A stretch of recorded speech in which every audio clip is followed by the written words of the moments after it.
First India से खास बातचीत कर रहे हैं पीसीसी चीफ गोविंद सिंह डोटासरा।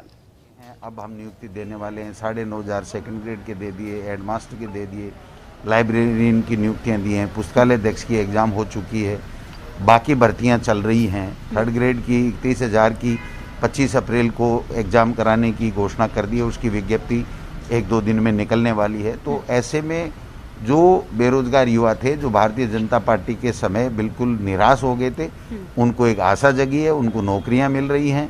और आपने देखा होगा कि आज एक भी कोई भी वर्ग असंतोष में नहीं है।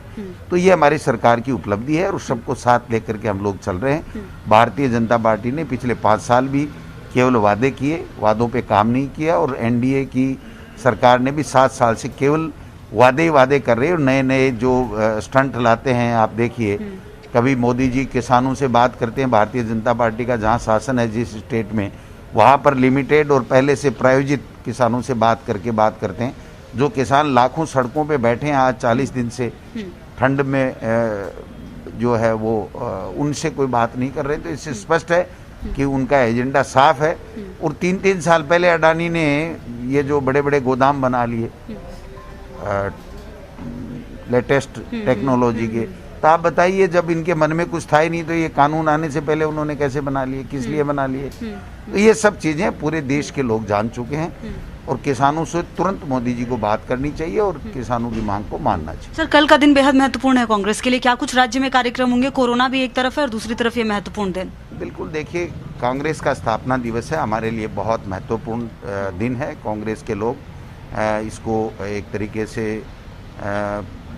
अपनी उपलब्धि के रूप में, अपनी एक संकल्प के रूप में मनाएंगे। और जो किसानों के लिए हम लोग किसान संवाद कार्यक्रम भी मना रहे हैं। जो सेवा दल है वो किसान संघर्ष दिवस के रूप में भी मना रही है, यात्रा निकाल रही है।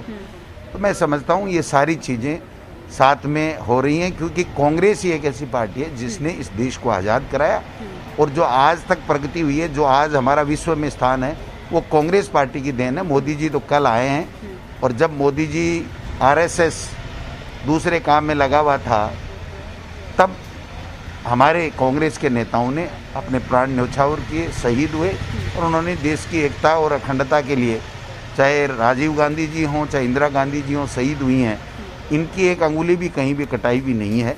तो निश्चित रूप से देश की जनता अब जान चुकी है कि ये झूठी बातें करते हैं, झूठे वादे करते हैं, केवल गुमराह करने का काम करते हैं। आज पेट्रोल डीजल के क्या भाव हैं, दूसरी चीज़ों के क्या भाव हैं, गैस के सिलेंडर का क्या भाव है, उस पर कोई बात करने के लिए तैयार नहीं है। केवल मन की बातें करती हैं, काम की बातें मोदी जी नहीं करते। सर, एक आखिरी सवाल मेरा ये है, पीसीसी चीफ की जिम्मेदारी तो आपके कंधों पर है ही, लेकिन बतौर शिक्षा मंत्री जिस तरीके से हम देख रहे हैं लगातार अभिभावकों में, पेरेंट्स में बहुत सारी बातें हो रही हैं, कब इसका समाधान निकलेगा? क्योंकि सबसे ज्यादा हलकान इस कोरोना काल में अगर कोई हुआ तो वो बच्चे हुए हैं, कई सारी चीजें हो रही हैं। देखिए, 2 साल में शिक्षा विभाग में ऐतिहासिक काम हुए हैं, अच्छे नवाचार हुए हैं। कोरोना काल में बोर्ड की परीक्षाएं भी हमने कराई है, नीट और जेईई बच्चे दे सके हैं, ऑनलाइन एजुकेशन दिला रहे हैं, दूरदर्शन और रेडियो के माध्यम से भी दिलाए हैं। अब स्कूल खोलने का फैसला इतने दिन तो केंद्र सरकार ने रोक रखा था, अब उनकी एसओपी आई है कि राज्य सरकार तय करें। तो हमने होम डिपार्टमेंट, हेल्थ डिपार्टमेंट, विशेषज्ञ, उनसे चर्चा कर रहे हैं। लेकिन हमारे बच्चों की पढ़ाई बाधित नहीं हो, इसके लिए हमने सारे स्कूली शिक्षा में आदेश जारी करके घर बैठे आओ घर से सीखें कार्यक्रम भी चला रखा है। तो ऐसे में पूरे देश में राजस्थान ही एक ऐसा है जहां पर उन बच्चों को घर बैठे को अच्छी एजुकेशन देने का काम हमारी सरकार कर रही है। और इंग्लिश मीडियम के स्कूल खोलना और ये सब चीज़ आप देख ही रहे हो, क्वालिटी एजुकेशन में 2 नंबर पे पूरे देश में आना, और जो इंस्पायर अवार्ड है उसमें पूरे देश में नंबर 1 आना, ये सब चीज़ें सरकार के काम को बताती हैं। Thank you so much sir, thank you. तो ये थे हमारे साथ पीसीसी चीफ गोविंद सिंह डोटासरा, जिन्होंने ना सिर्फ अजय माकन के दौरे को लेकर अपनी बातें रखी, साथ ही शिक्षा को लेकर भी बातें कही कि 2 साल में कई सारे परिवर्तन हुए और आने वाले वक्त में भी राज्य में जितने भी कार्यक्रम होंगे वो जनता की भलाई के लिए ही होंगे। कैमरा पर्सन पवन के साथ मैं खुशबू, फर्स्ट इंडिया न्यूज, जयपुर।